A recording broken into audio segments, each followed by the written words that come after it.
Hello, ladies and gentlemen, and welcome to the final countdown. Ba-ba-bum-bum. Banana. Ba-ba-bum-bum. Yeah. Anyway, this is, of course, the final countdown, because it is, of course, the final weekend of the month. I am, as always, your host, James Phoenix, and today we will be counting down the Say top almost five. always. Like, who else would you be? Freaking I said, face snatcher. as always. I said almost always. I'm almost always James Phoenix, but when I'm not, it's like. No, he said as Okay. yes, as always. I know, it just sounded like I said almost, and then it sounded like your body snatcher. Hmm. Okay. That's good, the body snatcher. Odd people. Anyway. Um. So yes, we're going to count on the top 5 reboots in media. As you can hear from the wonderful voices we have from the Mole, Chriz the Mole, Hello. from Pew Pew Productions, Anastasia Lazerbeam, Pew Pew, Yo. and somewhere over there is Marcus Shadow. What's up? He's in the shadows. Pretty Yes, much. I will accept that. Mm-hmm. He is in the shadows where he will linger, for he has failed to show himself or anybody else the light. It's because he looks beautiful in the dark. Ah. Well, if he's in the shadows, God, I'd rather kill myself and turn into their slaves. Yeah. Boom! Song quotation. Nice.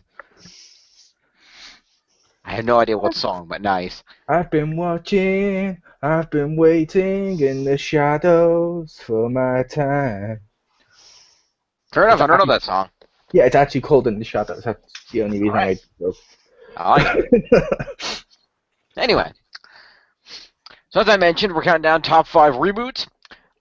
Just as noted, rules that we abided by for this one. The reboots, the reboot must be in the same medium as the original, meaning if the original's a film, reboot must be a film. If it's a TV show, it must be a TV show, so on and so forth. Yeah, but like if you're doing like a comic book film, there has to have been one of that film beforehand. Even though it would have started as something else, it would have been one-on-one, so that would have counted. Right, exactly. And we also set a second ground rule of not using any alternate universe stuff.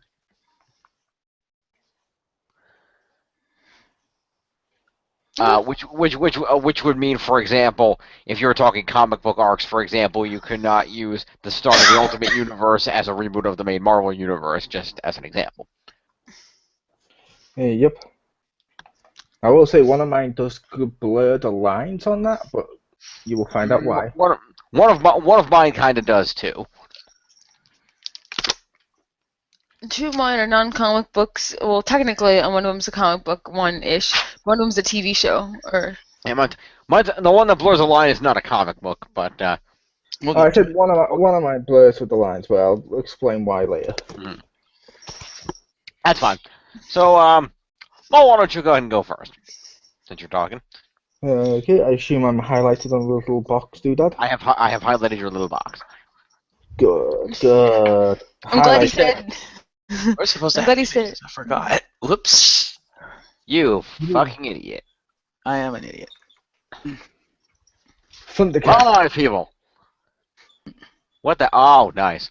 Yeah, like I said, but you interrupted with that. But I said Thundercats. This is this is the new version of Thundercats, obviously, and they rebooted it in a way where I think the best reboots normally do, where it's still got the tone of the original, but at the same time they've brought something new to the table. It's not just a flat-out remake, and they did that. Like, they put the Thundercats on Third Earth from the very beginning. They made a more Lord of the Rings style structure with the subcategories of all the different races on the planet. You had Snarf not talking.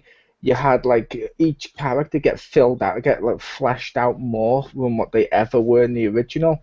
Like Panthro loses his arms. Tigra is Lion-O's actual brother or adopted brother, who's slightly jealous that Lion-O's going to be Lord of the Thundercats, despite Tigra being better than him in every way. Mm.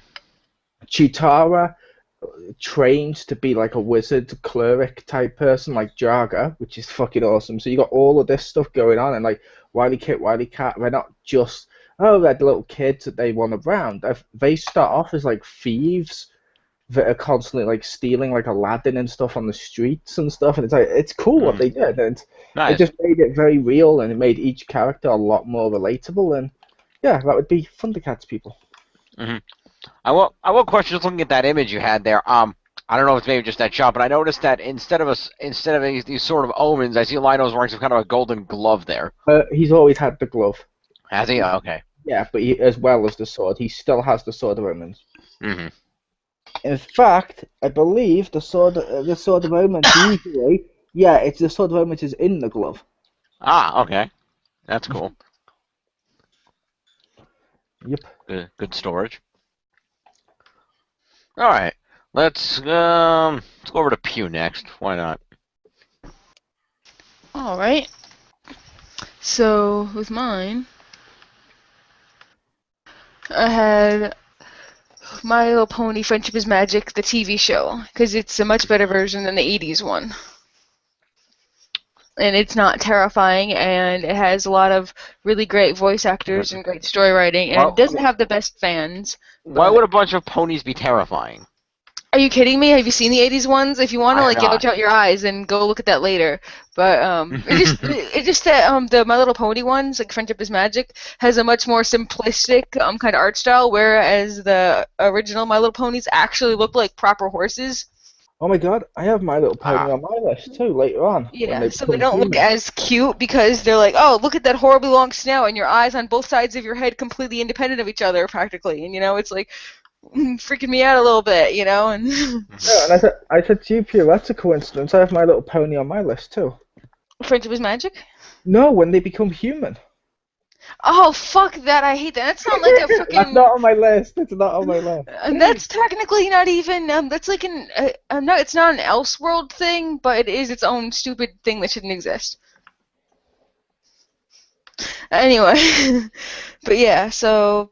It's basically just got really awesome writing and, stuff. It had pretty shitty fans and some of them who, like, bully people. But they're good fans, too. So, yeah. In general, I think it's been a positive thing. Fair enough. All right. Marcus, how about you? What do you got? How about me? I have... No images. I do have images, actually. Cool. He finally went to go and get images. Yay. Try to engage the image here. There we go. You have a bad voice. Images is your best suit right now. Yeah, pretty much. My number 5 is Man of Steel, which, before I watched it, I was like, I don't know if it's going to be good or not. I watched it. It is a great movie, and it's a great reboot to Superman. So they do almost everything right in this movie. There's one or two questionable things, but it's open to interpretation and personal preference. And personally, I really liked the movie, and I thought it accurately captured the core of Superman. So Man of Steel, worthy successor to the Christopher Reeves movies. Unlike Superman Returns, which was complete shit. Yeah, I like Man of Steel. Yeah. Also, it's technically a 2-in-1 because Superman helped them to wipe clean the slate of and reboot Metropolis itself. That's not a good thing. I know, I was being sarcastic. Oh, yeah, because they never do that in comic book films. Cool. Go back and watch all the Avenger films. No, they do that in comic book films all the time, just not usually in a Superman movie. Superman's like the one hero that actually gives a shit if rampant destruction hurts people around them. But Him and Captain America, they're the only two. No, to be fair, Superman in a Superman movie, he's only been against Lex and Zod once, and in that Zod one, he did a bit of damage, but it was more campy. If you go read the comics, there was literally a comic where him and Doomsday battled across the entire city with no word spoken, just the two of them destroying the city and knocking each other out. Yeah. But for some reason, a lot of the Disney fanboys seem to just jump on the Superman film for that and not give the same critique when the Avengers films and stuff have done it. Like, Literally, Iron Man 1 has him destroy a shit ton of damage with his fight with Ironmonger. Oh yeah, totally. True. The difference is that nobody expects Tony Stark to give a fuck about anyone around him. I'd expect that they said, "Oh, I'll just write us a check," and he'd probably do Pretty that. much. That's Tony's answer to everything is, oh, I'll write you a check. Don't worry about it. I expect Superman to care about his surroundings. However, if what he's fighting is someone with his same powers and stronger, with no kryptonite around yet, I kind of give him leeway, because what the hell's going to stop him? A strong conversational piece? This is true. This is true. Okay, Zod, hear me out, yeah? Look, I have a riddle for you. I don't know. But then again, I think he avoided rapid destruction when he fought that ridiculous nuclear dude. Yep, that was also ridiculous, and I got rebooted twice. Yep. You just want Zod and whichever two people happen to be with him in that particular movie. It's different in Man of Steel and Superman 2. You just want Zod and his two people to suddenly be rebooted as African Americans who interrupt him in the middle of his city with, "Oh, Kal-El, don't be sour. Ah, yes! That would be the greatest thing ever. New Krypton. New New Krypton." Krypton. Oh, that's great. That's now Hangout canon. That's amazing. Anyway. We can't. Victor's not here. Ah, damn it. I'll tell him later. But yeah, moving on to me. Number 5 on my list. Go over to my picture here. There we go. Alright, minicam. Let's see. What's my number 5?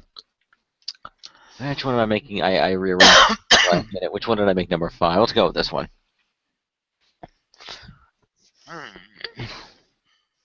You know, I'll do this one. I'll get this one out of the way since it's the questionable one. I'll just do this.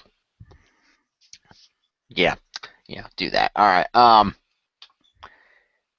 Yeah, Star Trek technically started a new universe, but it was specifically sprung off from the existing universe that had a character from the existing universe in it. Therefore, I say it counts.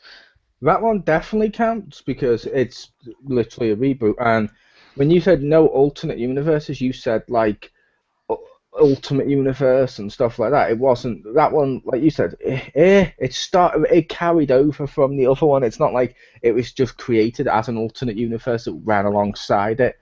True. I would definitely allow that. Yeah. So yeah, Star Trek. We talked about this quite a bit this past Monday evening as part of the Year of Trek on the Shadows Moss. So check that out. So I won't go into too much detail here. I will just say that it did a great job of capturing the feel of the original while at the same time bringing some fresh new interpretations of the characters, updating the look, making it look beautiful, and it did a great job representing a franchise that's been going for a very long time and being effectively a reboot of the original first Star Trek movie, Star Trek the Motion Picture, and in my opinion, being better. So, yeah, Star Trek. Where's my logo? There we go. Okay. More on that to come. Back over to Mole for number 4. Boom. Nice. Rise of Planet of the Apes. Because I like Planet of the Apes. I've always liked the Planet of the Apes films. And I actually really love this reboot. And I've been a fan of this series. And I keep watching I've watched the sequel when it came out, Dawn and stuff like that. I've watched them all when they've been doing that. And it's pretty awesome. And what makes this awesome is everyone, even people who haven't seen Planet of the Apes because of parodies and stuff on TV know, oh, it was Earth the entire time, plot twist. They can't do that twist anymore because everyone knows it's coming. It's not a twist. So what they've done is gone further back, and they've shown you how it became that way. So you've still got the same types of stuff of like commentary on human society and how we do stuff as basically like, oh, the higher ups will always look down at the lower downs and stuff like that. But they've just done it earlier. And in an ironic twist of events with the Rise of Planet of the Apes stuff, they actually swap the stuff around. Like the apes are the ones being hosed down by that kid from Harry Potter. Basically, he's hosing them down in the exact same way the humans got hosed down. And there's various scenes where how the humans were treated by the apes, the humans have been treating the apes right as this starts off. And I'm like, that's kind of cool. They did a pretty good job, and it's pretty fascinating. So yeah, Planet of the Apes. Very nice. Let's go over to Pew. Alright, so my next one, I think you already mentioned it. So, Star Trek. That's the Star Trek movie, because I never liked Star Trek, like, pretty much the first, like, the original cast. I was a bigger fan of Picard, but, anyway, this actually got me interested in it. Be like, hey, these people are interesting. I'd watch this. Because whenever I watched with my dad, I mean, my dad probably was also really awful at trying to, like, whatever my dad would watch, he'd basically make it extra boring, even if it wasn't boring. So, like, that could also be a part of it. So my dad ever watched, like, Star Trek, anything. True, but wasn't it be less boring? Because weren't you watching it in, like, your dad's Star Trek cave? If you mean his sci-fi cave, which I created because I started buying him not Star Trek, but any sci-fi stuff and added to his collection. So, like, but he'd always say if I fall asleep during it, it's interesting. But if he falls asleep during it, that means I think it's boring, and yeah. But this actually got me interested in Star Trek, at least a little bit. I will make the case. You can't say you made his sci-fi thing. I supplied it.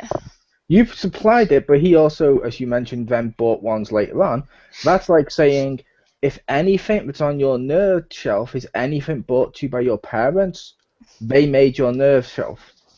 Yeah, but I started a really, really big chunk of it when I bought him every single season of Stargate, and then like a lot of things of Star Trek. And he's like, "Oh, this is the thing, and I could do it." And then he like says like, "Yeah," and then he added to it. Okay, then.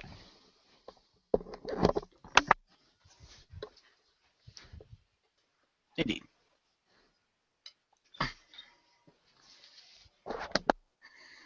Marcus, take it away. I too put Star Trek on my list All right, fair enough. because I also looking at this as a reboot, and it's a really good We're also reboot. fiddling with your headset. Sorry, and they did a really good job with it. So, yeah, Star Trek. I heartily approve of this movie. Check out the review now on the Shadow Small. Fair enough. Just anyway. Okay. Alrighty. Let's move on to number a 4 for me. I hear loud eating. And it's not me. No, because you were speaking during it. Exactly. Not me. Well, it's not Mole because he's the one that heard it. And I was also muted until that point. Yes, that too. Mainly because I've been sniffling most of the day. Oh, poor Mole. Yeah, I'm fine. Okay. Alright. So, moving on to my list over here. My number 4. It's gonna be, yeah, I'll do this one next.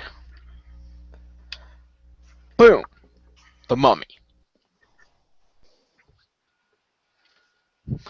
The Mummy and like just the first one.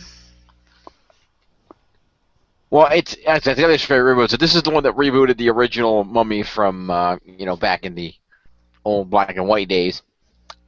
Or I don't mean like the Mummy as a series, but okay, fair enough. Well, it could count for both, I suppose. Either way. No, just the first one. We don't talk about the ones after the second one. Hey, I like the second one. And then after the ones after the second one. after There's only one after the second one. There's only 3 Mummy movies. Scorpion King counts. Those are all spin-offs. They don't count. Also, some of the Scorpion Kings are actually pretty good if you give them a chance. Yeah. The first one's really good. I have the first one. One of them stars stars Michael Koopman, the actor who plays Lucas, the Blue Time Force Ranger. I think that's the second one. Fair enough. Yeah, I believe that's one of the ones that's not that good. But yeah. And to be fair, the third Mummy film, while being fucking terrible, was still better than parts of the second one and Mummy Returned. Fair enough. Not Mummy Returns, the first Scorpion King. Because Right. some of that was really cheesy. Mm-hmm. Who knew Right. Egyptians had body oil? Nah. Well, Egyptians had everything, but yeah, the Mummy. I really liked what they did with the franchise. Where they took the franchise and they kept it. They kept it scary. The Mummy was still a threat. The Mummy was still frightening, but they added more to it. They built up a little more of the legend, a little more of the backstory involving Imhotep. They expanded his powers, his abilities, because they had special effects now they didn't have back then. They added in some humor with the character of Jonathan and some of the main characters running around through certain situations, and they really, I think, made it into a great film that led into a great franchise. I enjoy all three of the Mummy films. The third one only because Jonathan is in it and makes it tolerable. Besides that, even the first Mummy movie, great movie, a lot of fun. Everybody does a great job acting in that film. I enjoy it, and Mummy. Jonathan's the best character of the series. Jonathan is the best character of the series by far. I love him. He's awesome. My favourite's the actual Mummy. He's good Imhotep too. is cool too. Yeah, he's played awesome. Arnold Vosloo. Yes. Except for the end of the second movie where his woman abandons him and he's left to be like, oh, now I'm sad. Bye-bye. But he still played him well. He did. Yeah, the Mummy. Back over to Mole for number 3. Boom. Haha, there we go. That was Star Trek. And yeah, we covered it on Shadows more, but I'll say for those of you listening that basically, like I said, I like this. It's my favourite of Star Trek films. And as I said in that, I thought it was a great way of Star Trek moving with the times, staying relevant, giving you stuff that's new, while also being a good Star Trek film, and that's what a reboot should kind of do. I mean, if they rebooted it and it was exactly the same, what's the point of doing it? The fact they rebooted it and they did reboot it in a way where the characters feel more real.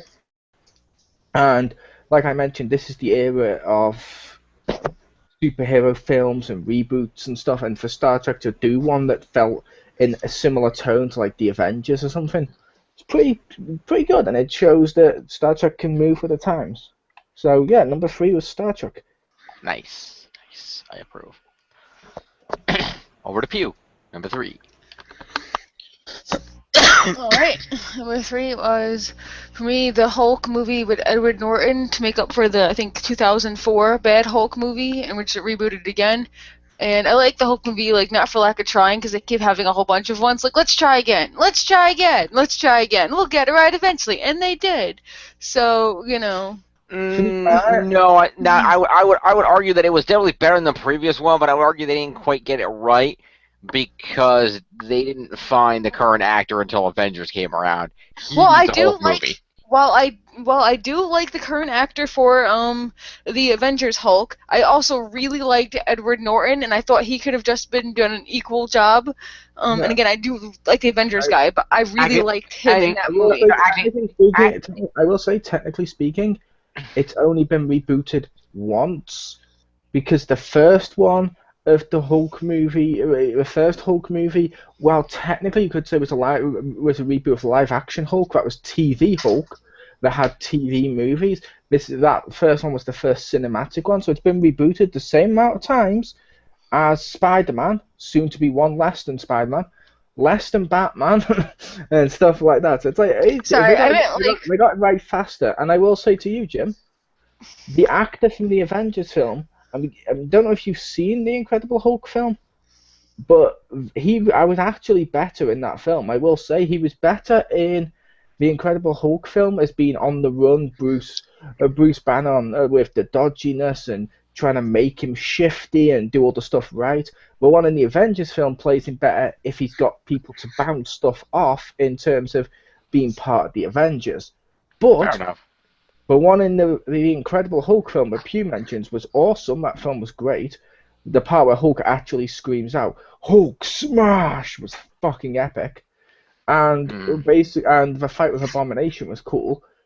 And yeah, basically he did a great job as Bruce Banner, and I wanted to see him do more. And I'll be honest, I actually kind of preferred him to the new one, even though I don't hate the new one. That's fair enough. Yeah, that's fair enough. That movie was certainly better than the shitty Ang Lee movie. I did enjoy the second movie, but I don't know. I kind of like the Avengers a little better. I don't know why. I mean, I have to go back and watch Incredible Hulk. It's been years since I've seen it, so I'd have to go back and watch it to make a determination. I remember it not being terrible, so I think it was a decent movie. Needs more Hulk dogs. And enemies made of electric. There you go. Why the fuck not? And I know he's had them in the comics, but that's a shit enemy to do as the fucking film one. Yeah. I feel like the Ang Lee one, though, wasn't as terrible as people make out. Some of it was good, like how Hulk looked at the time that film came out was fucking phenomenal.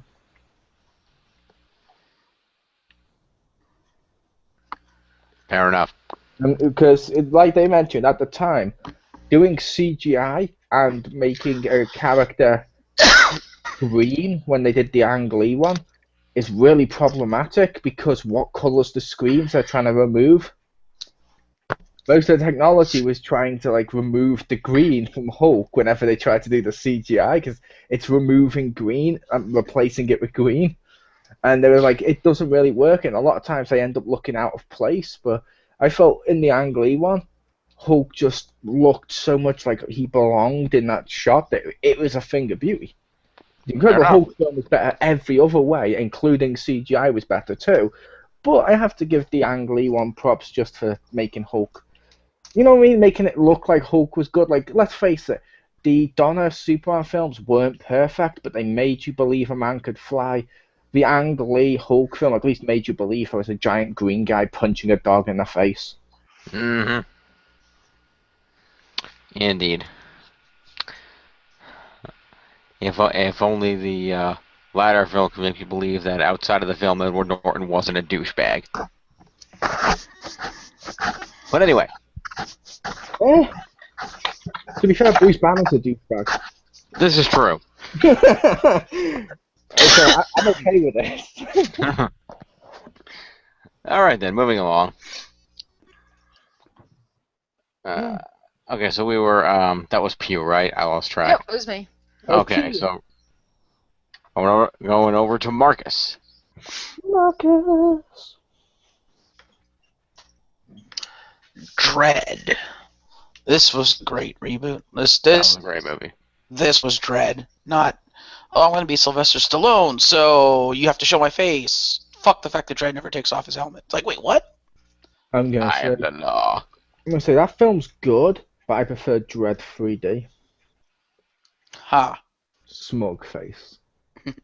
Yeah, I'll admit I wasn't a huge fan of Dread back in the day, but since the first movie came out until this one, I've read enough to know that the first movie wasn't Dread.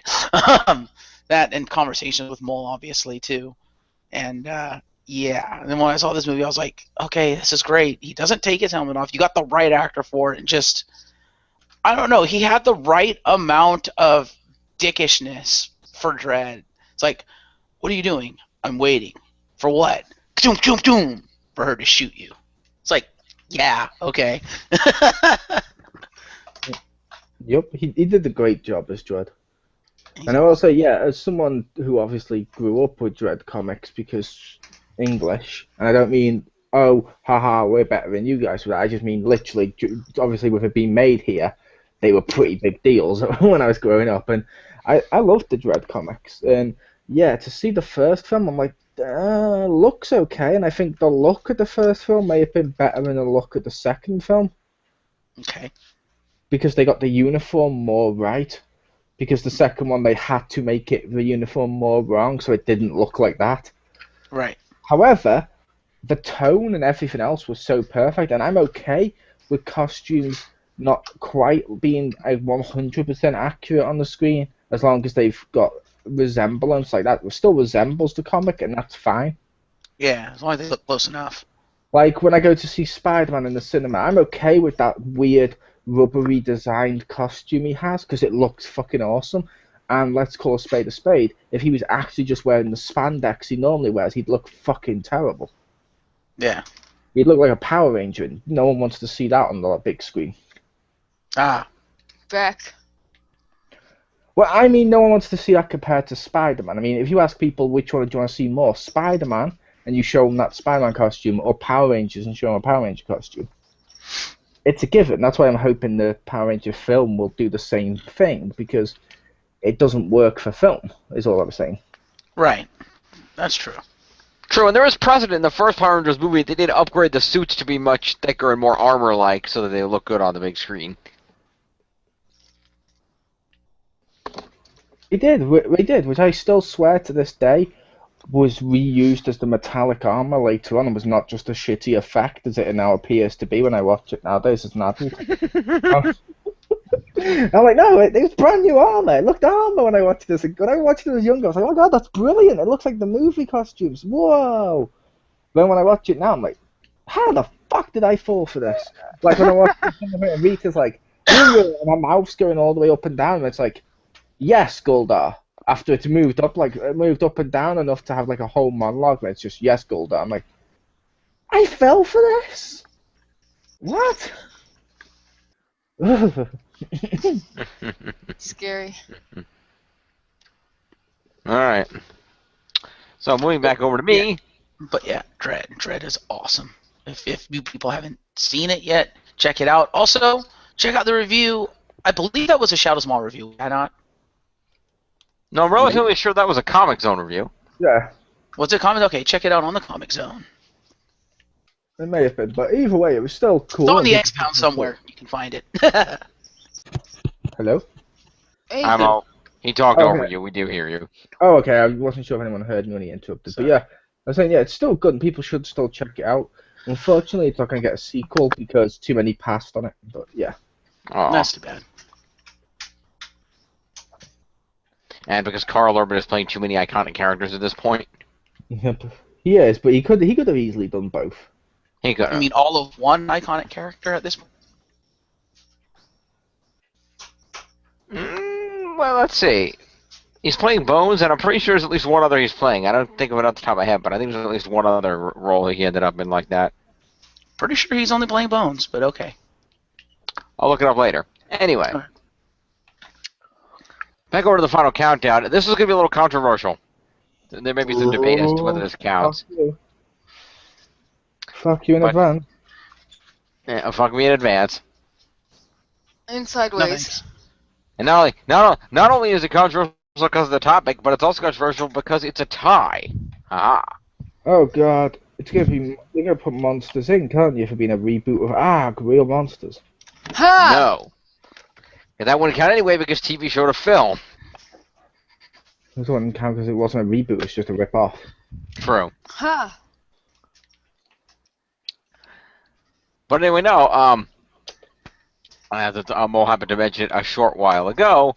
I promoted it because they were kind of somewhat similar. They both the two seasons that fall into this, and that's Power Rangers Ninja Storm and Power Rangers RPM, respectively. Because, yes, now we know obviously they are, within continuity. They were not reboots, but at the time of those seasons' individual production, the production companies were effectively considering them to be reboots. They were not in any way connected to the main Power Rangers continuity. It was only retroactively in the seasons that followed each of these that they were acknowledged as being in the continuity. And I think if you look at them individually as being standalone without considering that they later would team up with other teams, but if you think about the fact that as written they were standalone seasons, I think they both hold up very well.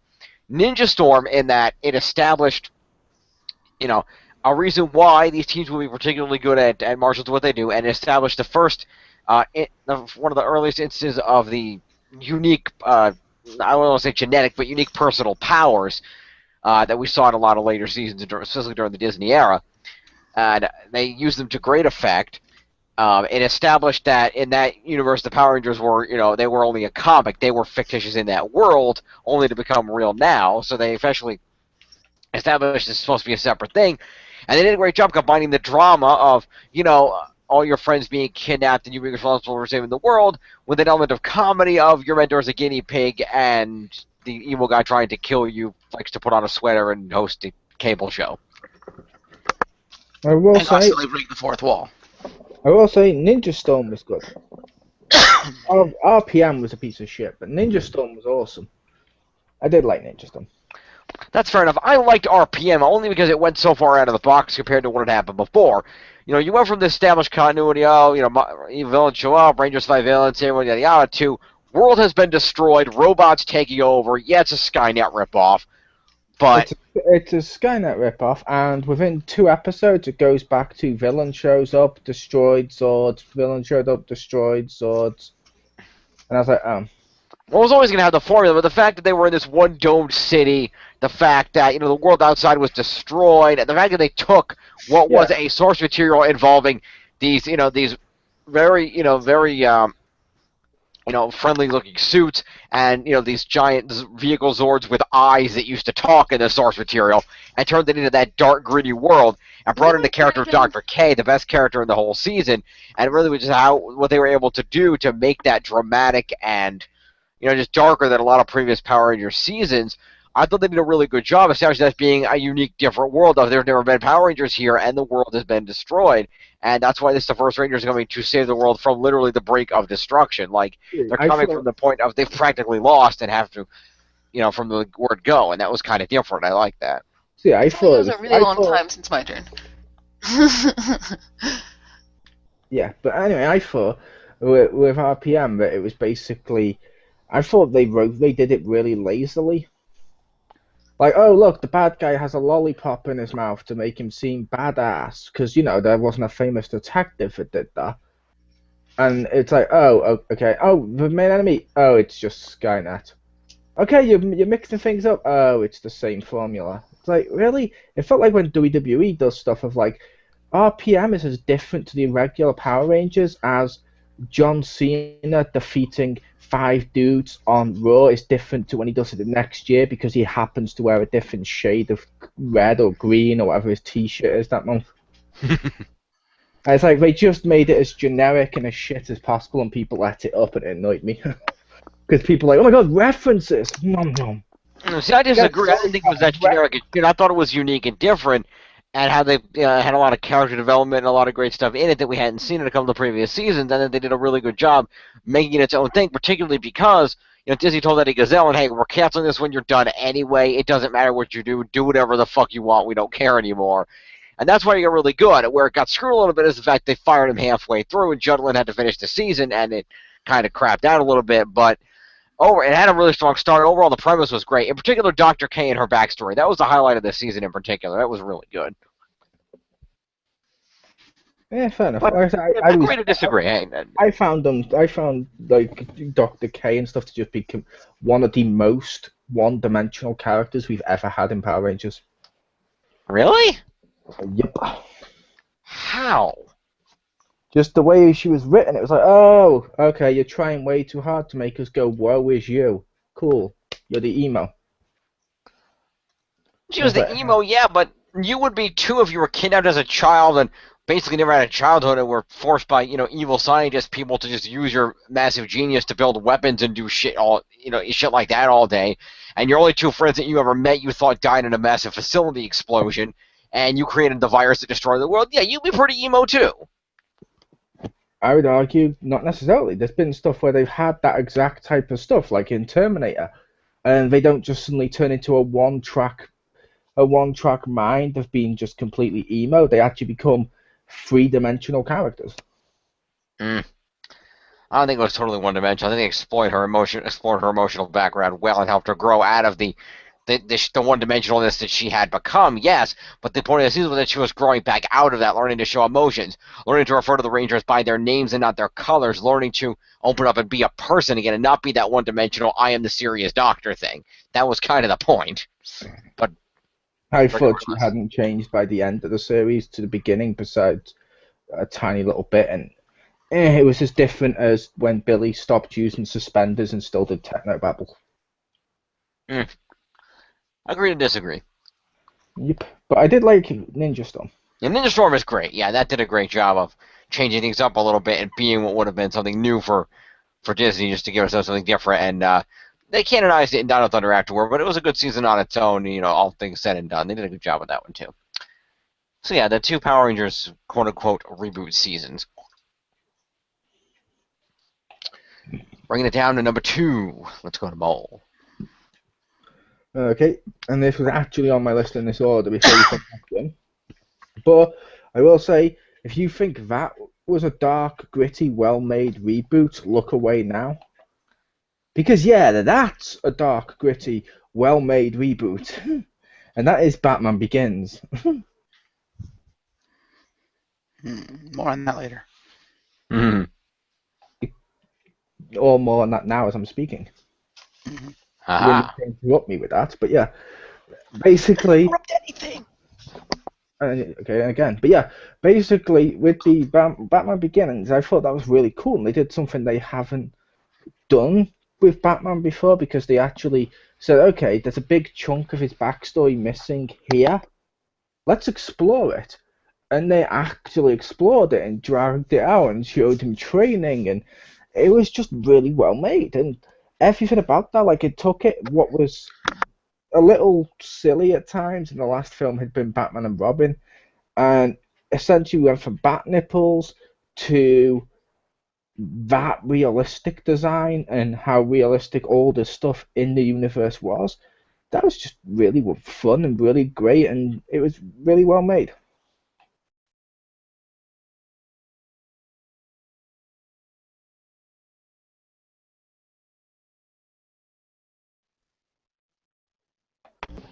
Okay.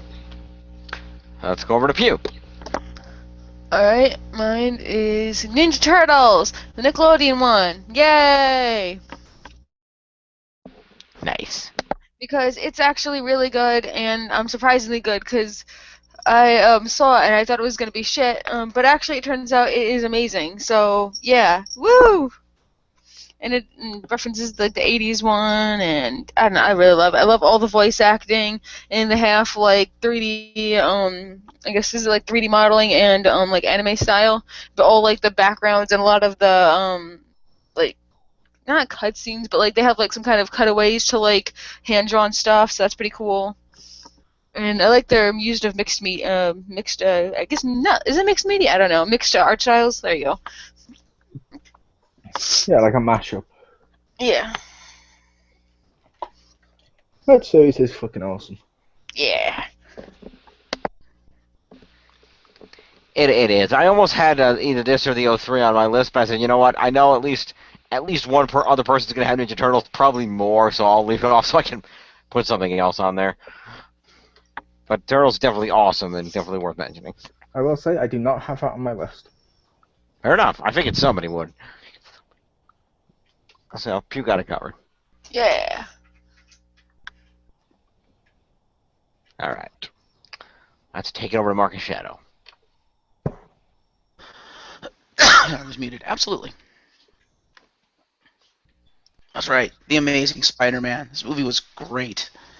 It pretty much had everything it needed for Spider-Man. It had an actor that not only looked like Peter Parker, but acted like him. And more importantly, acted like Spider-Man when he was in the suit. He was snarky, yet charming. And I don't know, just when you look at him, you see Spider-Man. And that's one thing I never felt Tobey Maguire had, was when you look at him, see Spider-Man, because I kind of never did. Because I thought his build was a little too big for Spider-Man, and I didn't like how they portrayed him. But Andrew Garfield, fucking awesome. And Emma Stone as Gwen, just yes. But no, this movie just all around is a great movie, and it's a great reboot to a franchise that needed it. And then they promptly killed it with the second movie, but we're not going to go into that. But yes, Spider-Man. I will say that almost made my list. And if they'd included great power, it would have. Fair enough. But I'm like, no, because that'd be like I've mentioned in the past, that'd be like if Spider-Man's parents now died by a tree falling on him. Ah. It's still interpreted that they died, But it's like, no, I want the actual line, goddammit. It's vital for who Spider-Man is, fuck's sake. Like, but well, we did it in a new modern. But don't. That's the one thing you don't need to modernize is the fucking line. Yeah, there was. I read something online that there was actually a deleted scene where near the end of the movie it was going to be revealed that Peter's dad was actually alive, and then he was going to say the line. Which that would have been awesome if the line had been said. Yep. All right then. Let's move on to number 2. No, my number 2 is TV show, and I don't know if anybody else put this on this list, but it's awesome. I give you the Looney Tunes show. That's cool. Because it's awesome. They took what was a, at this point 50, 60-year-old concept, and they made it something fresh and new, which is not easy to do. It's something that's been around that long. They took the Looney Tunes out of their, their generic shorts and out of their, varying, slight takes on their identities in different, cartoons, and they set them in a new world where they were just regular people who happen to live in this world. Bugs and Daffy are roommates who live together at Bugs' house.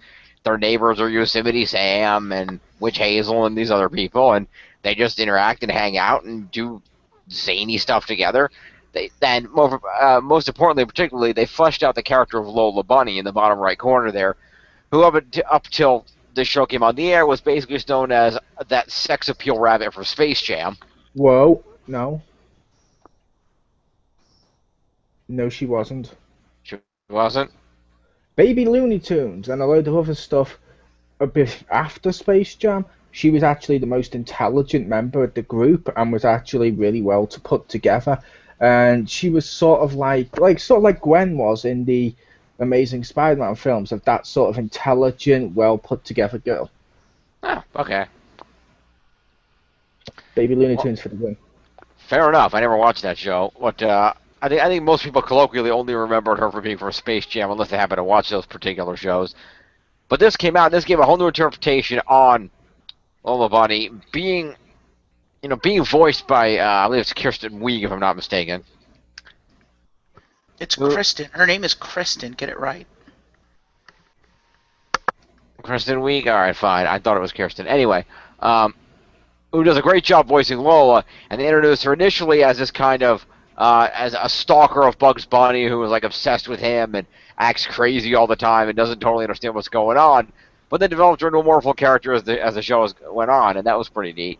And just seeing this new environment with all the characters we know and love who are retaining their general characteristics, but being in this just change of everything going on around them was just a lot of fun to see, and they did a really great job keeping the feel while bringing something new to a, like I said, 50, 60-year-old franchise, and that's not easy to do. I like it. I agree. I love that show. The only part I will say is touch or go is the Coyote bits. Yeah, they inserted some traditional Roadrunner Coyote cartoons, but they changed up the animation a little bit. Sometimes they get a little weird.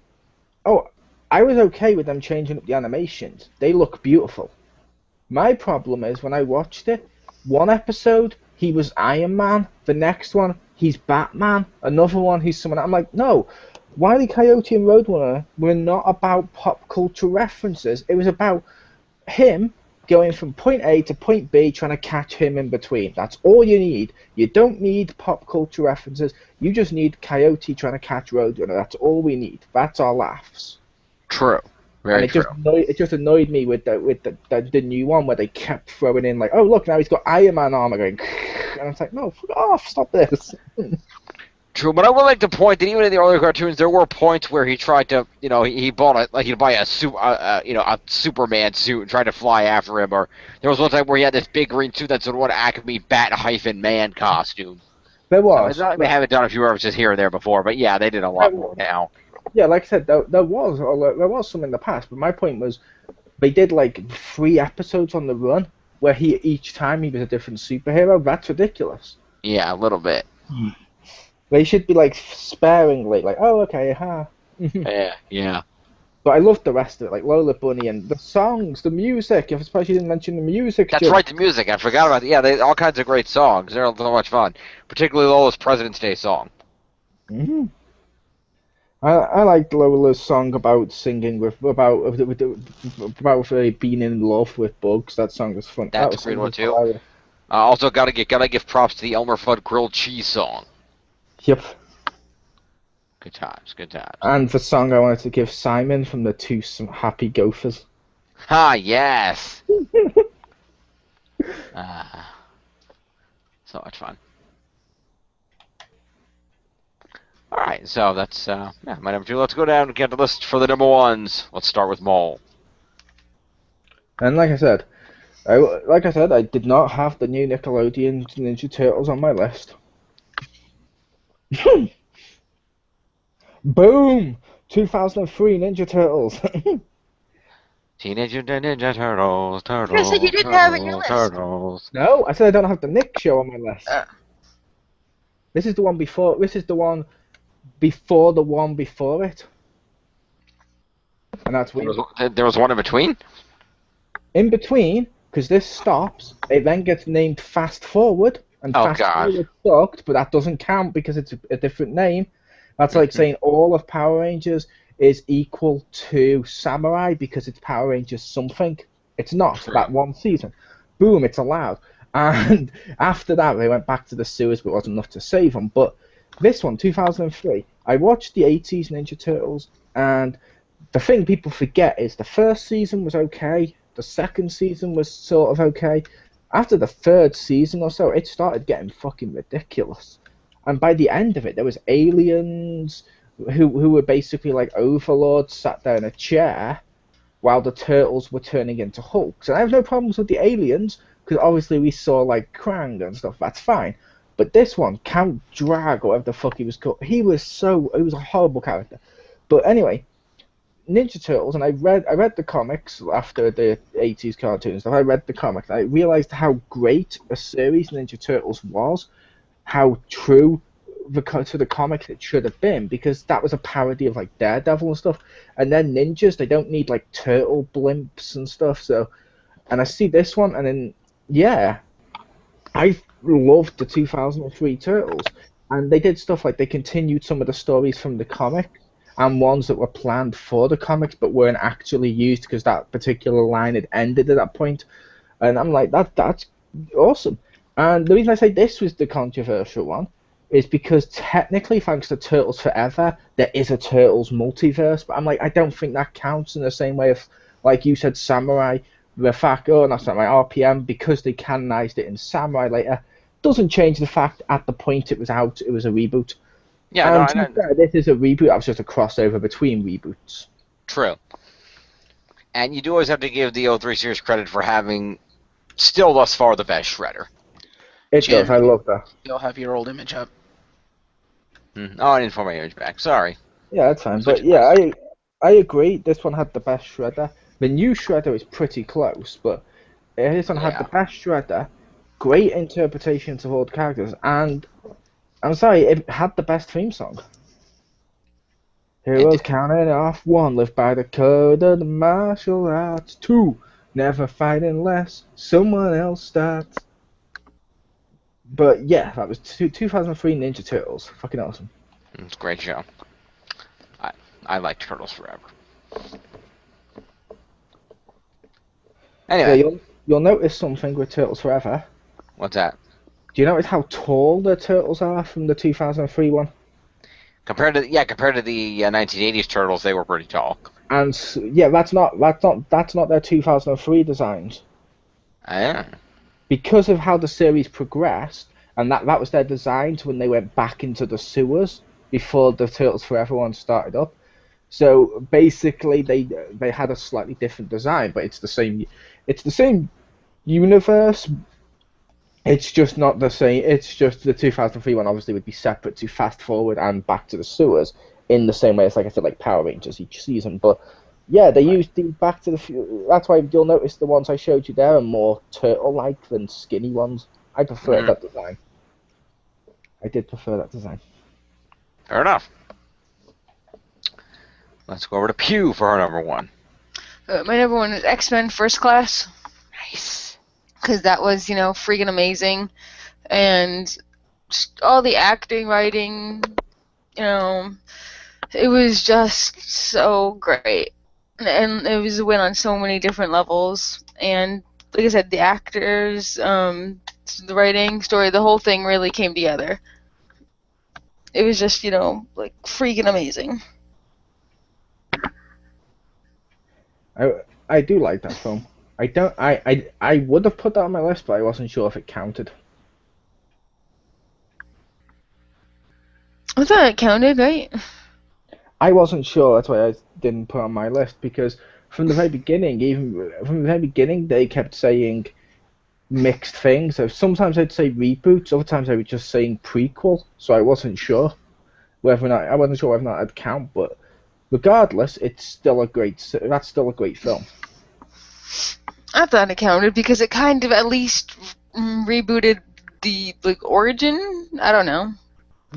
I would say first. I would say because of the results of First Class, I would say First Class counts in the same way that the Star Trek movie does. Could do. I'd argue Days of Future Past did that, but okay. But like I said, it's up to you. I had no problem with Pew putting that on the list. I was just saying I loved that film. It would have been on my list, but I was like, I don't know if it counts. So I ended up dropping it and adding whatever my number 5 was. Which is fair enough.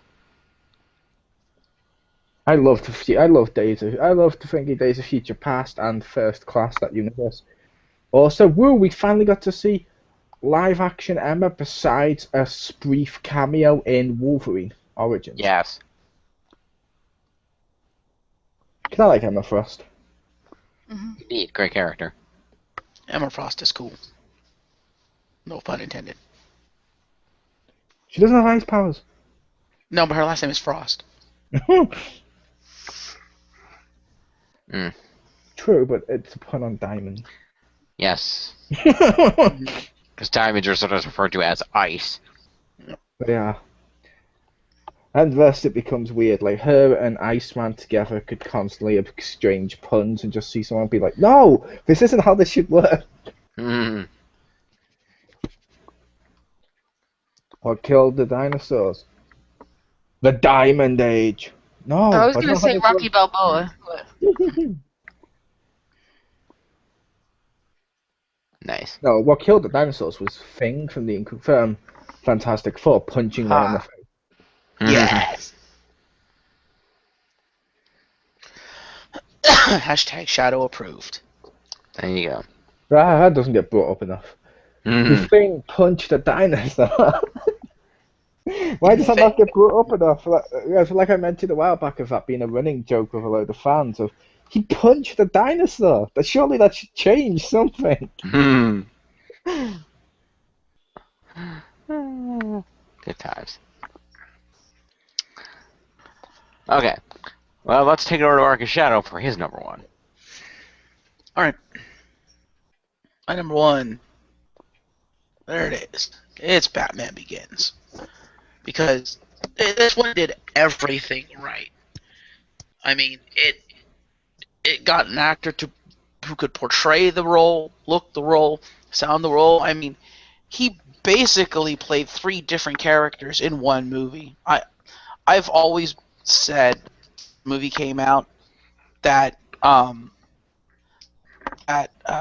Christian Bale was completely underrated for this movie because he did a phenomenal job. Because he had to play Bruce Wayne the Playboy, the Batman, and then the true Bruce Wayne, which was a combination of the Playboy and the Batman, the face that he never let anybody see, which is his true face. And there was almost like 3 distinct personalities, and I love that he was able to do that, and his voice would change based on the personality. Now, obviously, the Bruce Wayne Playboy and actual Bruce Wayne, the voice wasn't that different because it's still Bruce Wayne, but it was different enough that you could tell the personality changed. And then, of the 3 movies that he did, this was one where he got the voice right for Batman. This where I thought he sounded like Batman. You could understand him. And he, didn't do the Dark Knight thing that I hated, where it's like, I'm going to make it so you can't understand me. I'm like, no, now you're going over the top. But, like Mole said, it's a darker take on the Batman, which you needed after the fucking Tim Burton, Joel Schumacher era. And don't get me wrong, the Tim Burton, he's known for dark, but he's also known for kind of dark comedy, and that's kind of what Batman was. And it was good for a day. I liked the first Batman, but after that, it just went downhill when Schumacher and shit took over and just made it neon bullshit. Basically, I'm like, oh god. And then I saw the trailer for this, and I was like, yes, this is gonna be awesome. And I saw it, and yes, it was in fact awesome. Now, the only thing I don't like about this version of the Batman is his Batmobile with the tumbler. I fucking hate the tumbler. But it works for the take on Batman they were doing, so I'm okay with it. Personally, I don't like the tumbler either. I will say I prefer the Dark Knight to Batman Begins, but as a Batman Begins was the reboot, that's why I had to make my list. But yeah, it does almost everything right. I just wish that Batman costume was as good as the Dark Knight one. Yeah, well, if you think about it, the Batman costume they use in Batman Begins is more faithful to the source material. No, it's not. Based on one dramatic thing.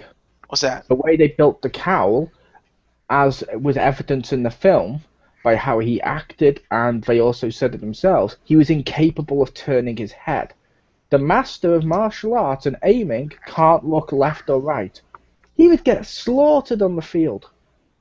True, but then their answer to that was to redesign the suit that was nothing like the actual bat suit. Because as you pointed out to me, and upon further inspection, well, you are correct. So I will say that right now, you were correct, and that is that the cowl and the cape are one piece. It's always been one piece. In Dark Knight, to allow him to be able to move, they removed the cape and made the cowl completely separate. Which, yeah, functionally, it's a better suit. I like that suit because functionally it's better. But this suit, despite its lack of functionality, the one in Batman Begins, is more faithful to the source material in its design. To be fair, like I also said with that, when they done the headpiece and stuff, I said the cape can attach to it in the same way Velcro can attach with shoelaces, but it's still considered one part. But they can still separate. They have done that once or twice.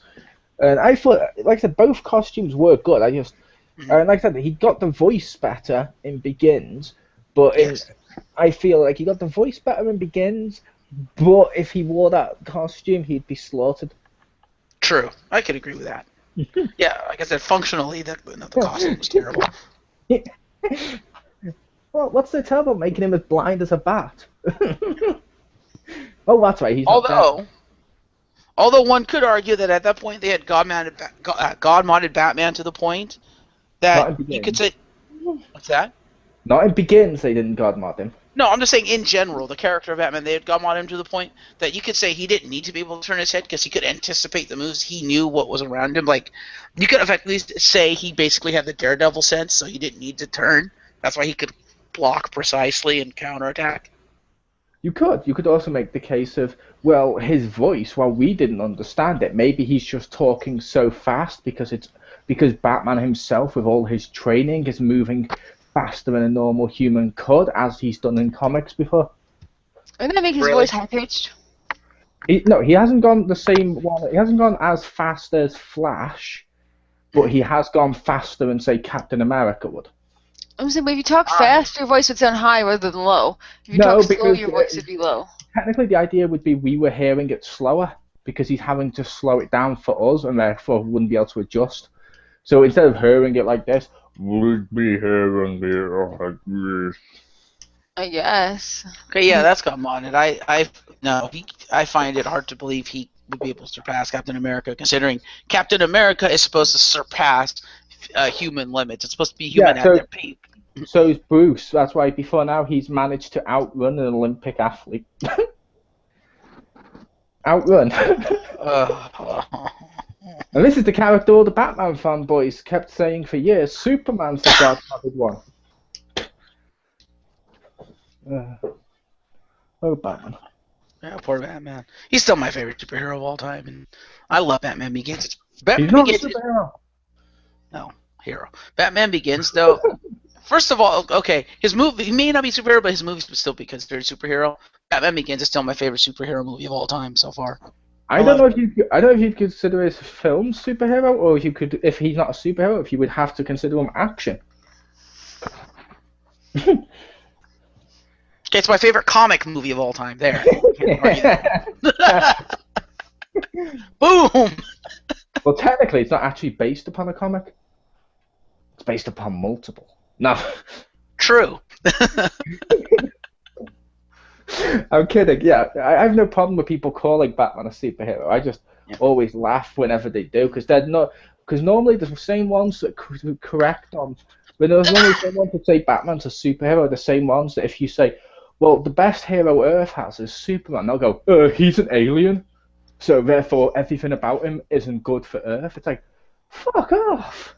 If Batman's going to count as a superhero, why can't Superman count as an Earthling, considering that's who he fights for? Well, I would say he counts as an Earthling just because he was born, or not born, but he was raised there. Yeah, So that's what exactly. counts. Yeah. Also, with this series, I also have to say, yeah, I wish all further series luck in getting a Gordon as good as this one. Because, come on, Gary Oldman was the perfect Jim Gordon. I'm sorry. As soon as I heard he was cast, because this was like after Harry Potter, so citing Harry Potter, after I heard he was cast as Gordon, I was like, yes! Yes, Oldman is perfect. And he did not disappoint.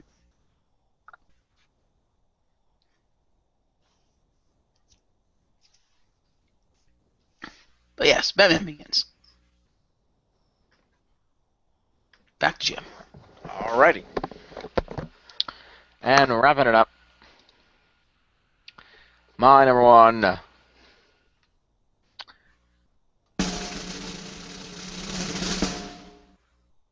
I give you The Legend of Spyro Trilogy. They got a Oh, yeah. reboot? Yes.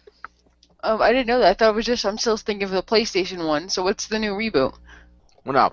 It's not a new reboot. Remember how there was there was 3 games on the PlayStation 1? Yeah, I played them. Yeah, they did those. Then they did 2 really terrible, shitty PS2 games that nobody played because they were awful. Then they decided, okay, we're gonna reboot it, and they rebooted it into this franchise, Spyro: Dawn of the Dragon. 3 games. That would be well, Dawn of the Dragon is a thorough, but 3 games. Can't remember the first one. I think it's The Legend of Spyro, The Eternal Night, and Legend of Spyro: Dawn of the Dragon, as you see right here. Wait, if that was the case, wouldn't the first one be the reboot? Yes. I just use this picture because it looked cool. You've used the wrong picture. It's the same dragon. Shut up. Anyway. But yeah, the Legend of Spyro, they decided that they kept a few characters, Spyro, Sparks, the Dragonfly, and Hunter the Cheetah, who appeared later. But generally speaking, they removed all the backstory and the characters and started fresh, saying, okay, purple dragons are specially born in this way. He ended up being swept downriver away from where the dragon's eggs were being kept, and so he was found and raised by dragonflies. And Sparks, the dragonfly, instead of just being a health beater, is now his adoptive brother, who gets a new voice actor in every game. To the point that they reference that in the 3rd game. And Bailey Spyro learns how to become a dragon. He gets abilities of a wide variety of elements, not just fire. He can, by the end of the whole thing, he can fully fly without the need for power-ups. And they really just expanded Spyro's abilities. They gave him this big, beautiful world to explore and fly through. It looked great, rendered beautifully and amazingly.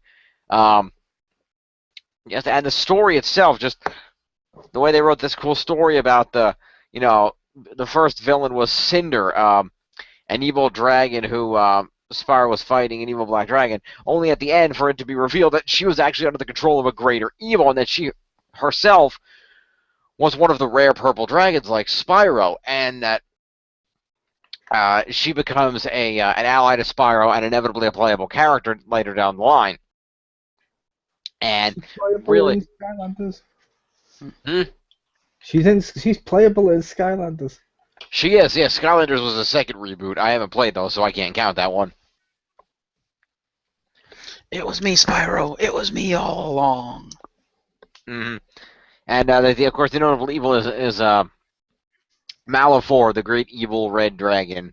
Um, Not red dragon. No, that was the other guy. The great. He was a purple dragon too, basically, and he turned evil and used his rare purple dragon powers for evil.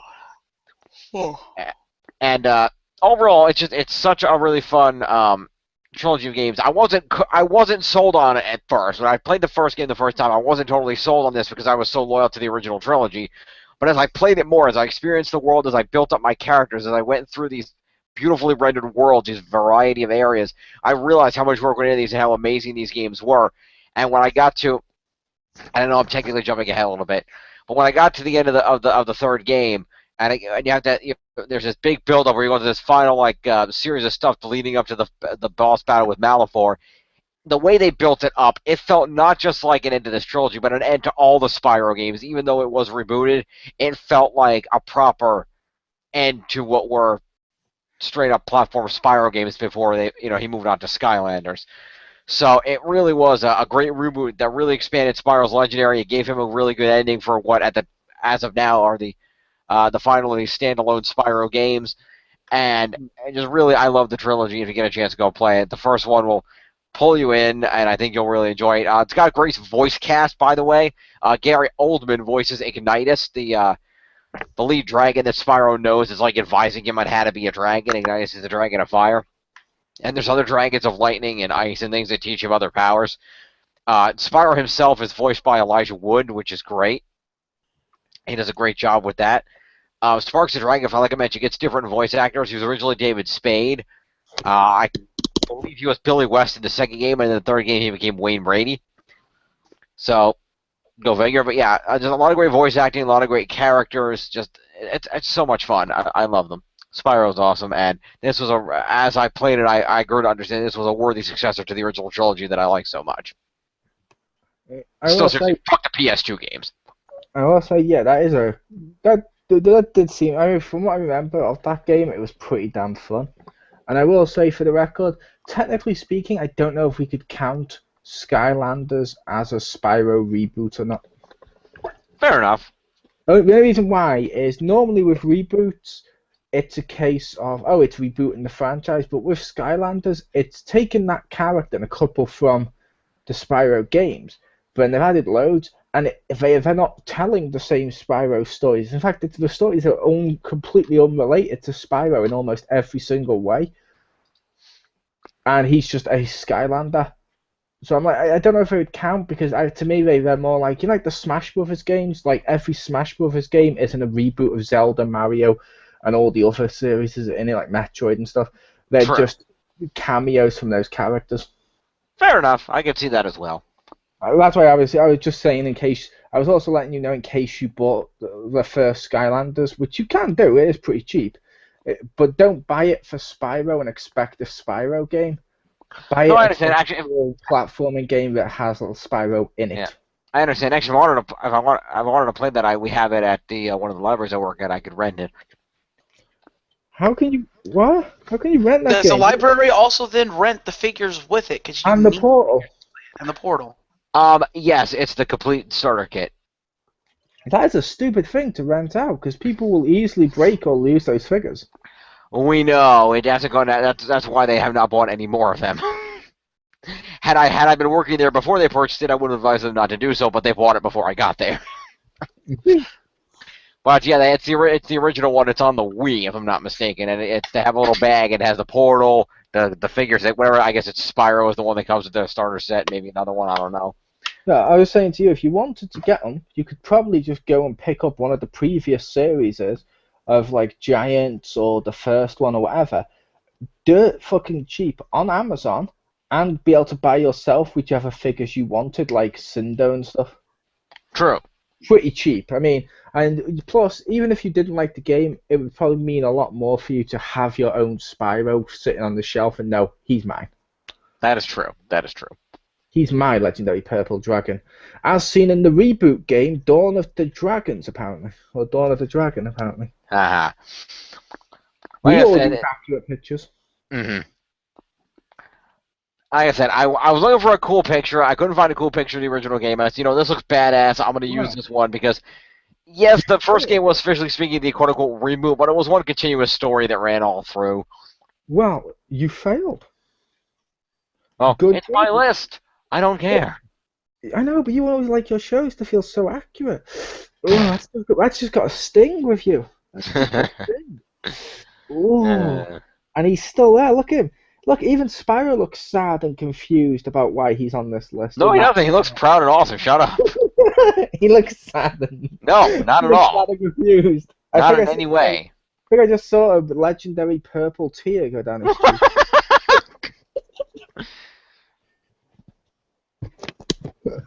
Okay, then. It could have happened. No, I would no, also it like to couldn't have. point out. I would also like to point out Batman is a continuous story. You didn't see me put up a picture of Bane. This is true, which I do completely understand that. That was a continuous story, but I don't know. It didn't feel as continuous, but yeah, it was. But in this case, it's I don't know. I don't know. I was just joking, obviously, with you. I know. But it's just funny that you made Spyro cry. No, I feel no, I didn't. ridiculous because by the time Dark Knight Rises came around, Christopher Nolan forgot how to pace a goddamn movie. Yeah.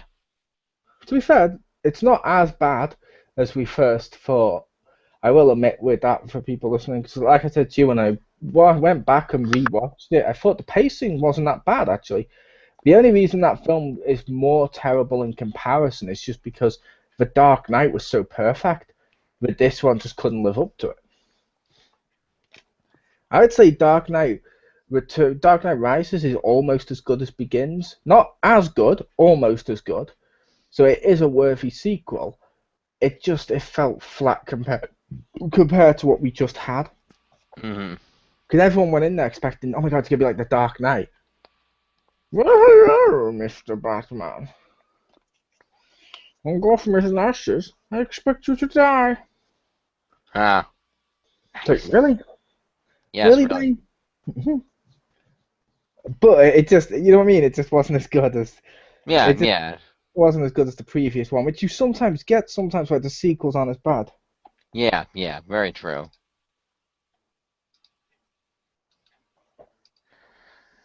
But yeah, so there you go. So that was our top reboots. Enjoy those. And thank you all for joining me. A pleasure, Jim. Well, there. Is that better? Does that make you feel better, Mole? It's too late now because you're not putting up for your final countdown. Spyro New Beginning is the first game, by the way. I didn't remember the title. But yes, it's New Beginning, Eternal Night, and Dawn of the Dragon. Well, yeah, that is a better cover because he looks younger on that cover, so he's a different dragon in the reboot than he was in the sequel. Pretty much, yeah. He started out younger and he grows throughout the series because he starts out a little bit younger than he was. Although Spyro looked pretty young in the original game, too. But either way. It's true, but it's like I had Turtles 2003. I did not put the Turtles Forever people. True. And I should probably clarify because as you can see in this picture, this game was actually, I forgot that the first game of this series was actually on PS2. This one was okay. When I said fuck the PS2 games, I meant the previous two. I meant frickin' Enter the Dragonfly and Hero's Tale was okay, but not really. So fuck those two games, but this one was okay. I didn't hate those games. I will just say that. Enter the Dragonfly was absolutely fucking awful. Hero's Tale I tolerate. I didn't hate them, but they weren't as good, if that makes sense. Like they weren't the worst platforming games. Enter the Dragonfly was god awful. They brought Ripto and his gang were something alive again, no explanation. It had very few levels. You could barely play the goddamn thing. That game was a fucking mess. Yeah, like I said, I've played worse though. Well, obviously, yes, we all played worse because. That's why I was saying it's not absolute garbage. It's playable. I mean, if I had to do a whole list of like games, there's loads worse than it. Well, I couldn't play it. I thought it was terrible, but neither here nor there. Anyway. Oh, you'll notice I wasn't using the words. It was good. No, I know. It was playable. It gets a pass if that makes sense. Fair enough. I don't give it a pass. I think it's god awful. But anyway, this has been the final countdown. Thank you three again for joining me. And be sure to, again, well, as always, join us next month when we count down our top 5 incarnations of A Christmas Carol. Yeah. So be here for that. I have been your host, James Phoenix. Stay tuned in just a little while for our usual Sunday Night X Marks. And we'll see you next time. Peace.